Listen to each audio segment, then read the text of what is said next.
Google Gemini. And then yan sa baba. Okay, not now. Ayan, may plus dyan. Pindutin nyo. Upload tayo ng picture na gusto natin.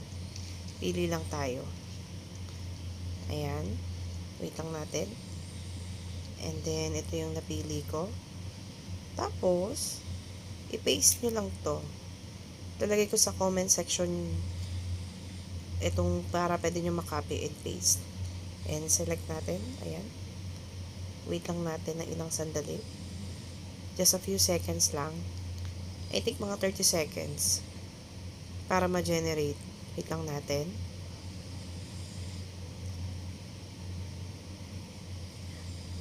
Okay, malapit na. Wait lang natin.